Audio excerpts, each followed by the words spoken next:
Hi everyone and welcome back to this week's episode of JDP's Questions, Wings and Things. This week we have Ivan Ortiz and also Randike Gajanayake from LGIA Super. Let's get it on, guys.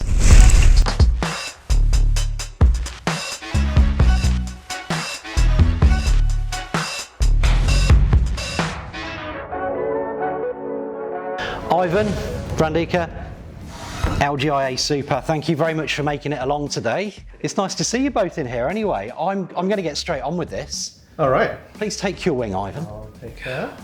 I'll stick. Randike, okay, nice. Okay, so first question for you fellas, grab a bite. Please grab a bite of those wings. How is your business, or how's the industry faring over this period of time, and what's the knock-on effect that you guys have experienced to the business based on the pandemic side of things at the moment? Business is definitely doing way better than what I'm doing right now. With current conditions, everyone's been hitting it, I suppose, and feeling the impacts one way or another.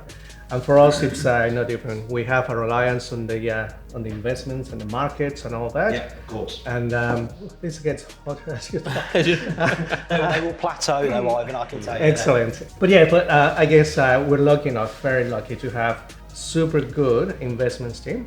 Our chief investment officer, Troy, he's actually doing very well. So we can see that within and amidst the complexities of the markets and all that, we are there.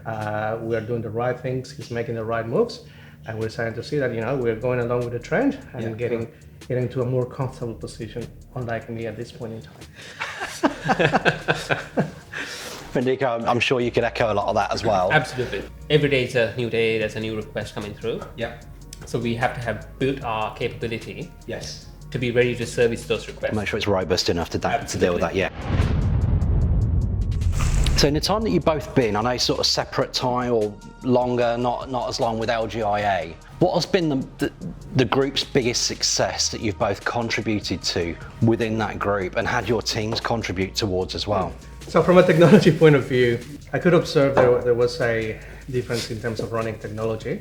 One of the fundamentals was the architecture in terms of, providing the data, moving the data from one end to the other one. There was an integration layer, and that was one of the first things that we've managed to do.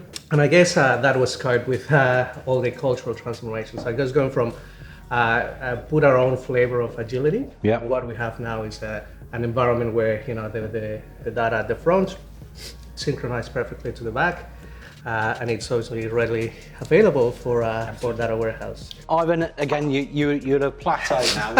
We're about to reach the hill. Okay. Is that right? So in both of your opinion, what has been the most profound impact to the tech space over the past 24 months? You can go a bit more historical than that, and maybe say 36 months. Something that I realized when because I joined LGIA Super about a year ago. And something that I wanted to sort of drive forward is the fact that the journey is not just us saying, hey, here's what the data says, now go use it. It's about taking everybody on the journey. Fair play, Randike, I like that. If we don't know what the end users are looking for, then whatever we produce is not going to be used. First question is, what do you guys want? What do you guys think? How do you think the environment is going? What do you think the members want from our point of view? And start there. So that's sort of the view that I've tried to implement. Nice one, right? And it's working really well. Everybody's on board. They're asking the right questions. They're looking for data. The fact you got everyone on board is pretty absolutely mind-boggling as well. I guess from nature of business as well, to get everyone on from that change element as well. That's right. Fair play. From my perspective, it's connecting business strategy and tech. So tech's always going to evolve and mature. And obviously data is super important, in particular segments. So ultimately, for us, in the last 24 months at LGIA Super, we've done that exactly. So we have the right combination of the in-source capability, and just recently in 2019, we have a good partner where that gives us the ability to do outsourcing of certain functions and obviously scale our teams, scale our technology, tap into international talent as well, and bring that all to the benefit of the member. So yeah, that is fantastic for me. I won't go hardcore. Originally born in Mexico, so I was supposed to do this better. But 20 years in Australia have obviously taken a toll. Bit recruiterish question here for you. And the people that you bring on, what is most important for you whilst attracting and retaining technical talent that you guys bring on? Well, for me, it's really open to everything. So have an inquisitive mind, open to different challenges, such as this one. There you go. But really, someone who's going to come and make a difference. So someone who's going to be proactive. It's going to get, like for me, it's really important, the business understanding of what we want to do, where we want to go, understand the why that we provide, and then come back to us to say, hey, this is a way of doing it, this is another way of doing it, this is what I recommend, and then we troubleshoot that together, and then we move forward. So people with proactivity. In terms of the bringing and retaining people, one of the things that I've sort of realized is that you have to give them the opportunity to expand and do new things and so forth. So if they come to me, for example, and saying, hey Randike, I think there's value in doing this. And if they show me, if we do this particular thing or this new technology, we get value at the end of the day. That's all I need to know. Yeah. I get where you're going with that. I get where you're going with that. As we've had to adopt and change in the market over the past 6 or so months, what are you guys going to be doing in the next 24 months or so that you're able to talk about right now? What is on the roadmap for LGIA from a technical boundary perspective? What are you guys doing? So we have the foundations in place.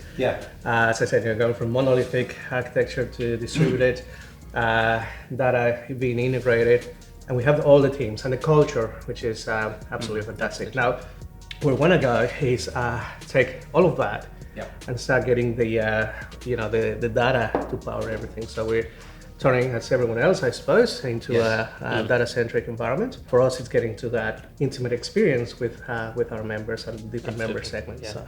Something that I'm actually, so we're working through in the next 24 months, I would say. Is that the capability within different teams as well, because technology is one division and we've got other divisions like investments, marketing, and so forth. So we are one organization and the rest of the divisions are our stakeholders. If they don't get whatever they need, then our business is useless.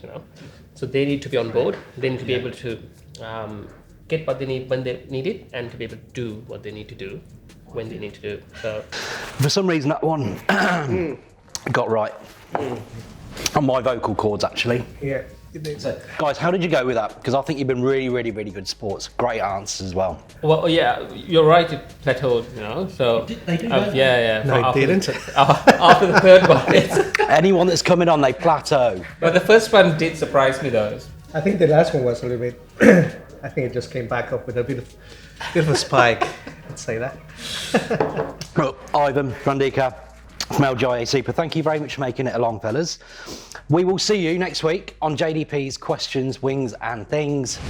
Until next time, thank you. Thank you. Thanks, fellas.